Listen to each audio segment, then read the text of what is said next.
Start. ఓం శ్రీ కృష్ణాయ introduction చెప్పండి. పరమాత్మనే ఇంట్రడక్షన్ నమః. చెప్పు. ఇంట్రడక్షన్ చెప్పు. అందరికీ నమస్కారం. నా పేరు రామ్ పట్నాయక్. నేను 4వ తరగతి చదువుతున్నాను. మా అమ్మ పేరు ఆర్ భాగ్యలక్ష్మి. మా నాన్న పేరు ఆనంద వెంకట హరిబాబు. మాకు భగవద్గీత నేర్పిస్తున్న టీచర్ పేరు రాధా మ్యామ్. ఇప్పుడు నేను భగవద్గీతలో 16 చాప్టర్ చెప్పబోతున్నాను. ఓం శ్రీ కృష్ణాయ పరమాత్మనే నమః.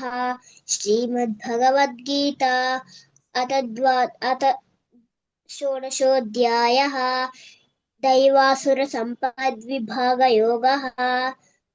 श्रीभगवानुवाच अभयं सत्त्वसंशुद्धिः ज्ञानयोगव्यवस्थितिः दानं दमश्च यज्ञश्च स्वाध्यायस्तप आर्जवम् अहिंसा सत्यमक्रोधः त्यागः शान्तिरपैशुनम् दया भूतेष्वलोलुप्त्वं मार्दवं ह्रीरचापलं तेजः क्षमा धृतिः शौचम् अद्रोहो नातिमानिता भवन्ति सम्पदं दैवीम् अभिजातस्य भारत दम्भो दर्भोऽभिमानश्च क्रोधः पारुष्यमेव च अज्ञानं च अभिजातस्य पार्थ सम्पदमासुरीं दैवी सम्पद्विमोक्षाय निबन्धायासुरीमता मा शुचः सम्पदं दैवीम् अभिजातोऽसि पाण्डव द्वौ भूतसर्गौ लोकेऽस्मिन्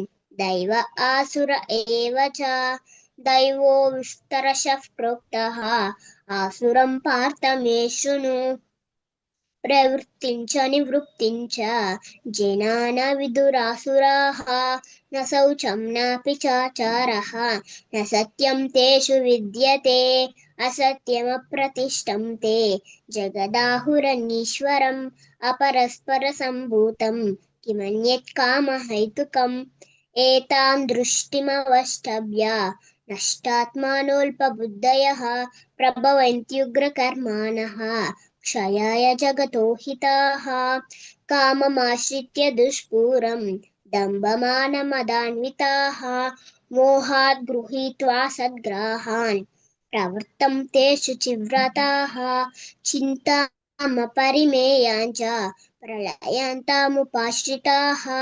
कामोपभोगपरमाः एतावदिति निश्चिताः आशापाशशतैर्बद्धाः कामक्रोधपरायणाः ईहं ते कामभोगार्थम् अन्यायेनार्धसंचयान्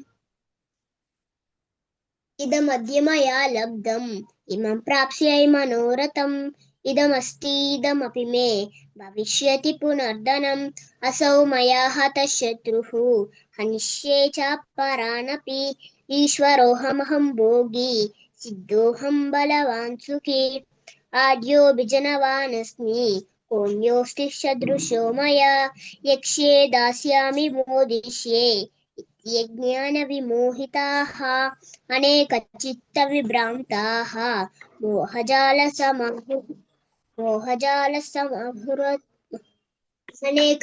अनेकचित्तविभ्रान्ताः मोहजालसमावृताः प्रसक्तः कामभोगेषु पतन्ति नरकेषु च आत्मसम्भाविताः स्तब्धाः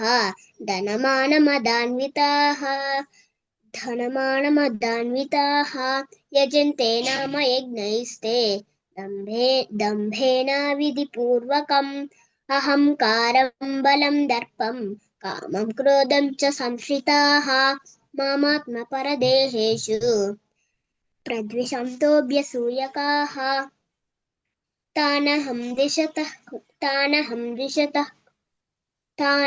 द्विषतः क्रूरान् संसारेषु नराधमान् क्षिपाम्यजस्रमशुभान् आसुरीष्वेव योनिषु आसुरीं योनिमापन्नाः मूढा जन्मनि जन्मनि मामप्राप्यैव कौन्तेय ततो यान्त्यधमां गतिम् त्रिविधं नरकस्येदं द्वारं आत्मनः कामः क्रोधस्तथा लोभः तस्मादेतत्रयं त्यजेत् एतैर्विमुक्तः कौन्तेय तमोद्वारैस्त्रिभिर्नरः आचरत्यात्मनः श्रेयः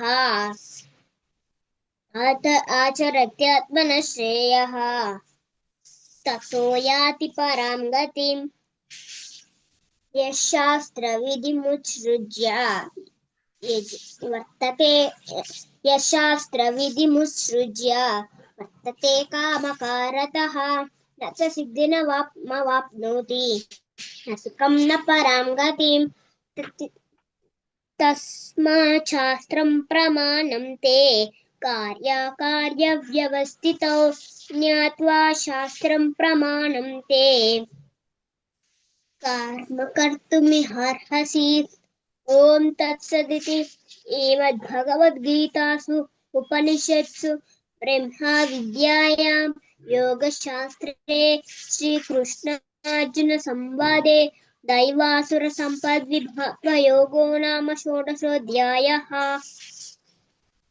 తస్మాత్ శాస్త్రం ఒకసారి చెప్పు. तस्मात् शास्त्रं प्रमाणं ते कार्यकार्यव्यवस्थितौ ज्ञात्वा शास्त्रं विधानोक्तं कर्म कर्तुमिहार्हसि అది ఇందాక మిస్టేక్ చెప్పావు, మిగతావన్నీ బాగా చెప్పావు. Okay, very good. ఇంకా బాగా నేర్చుకోవాలి, ఆగకుండా చెప్పగలగడం రావాలి. ఓకేనా?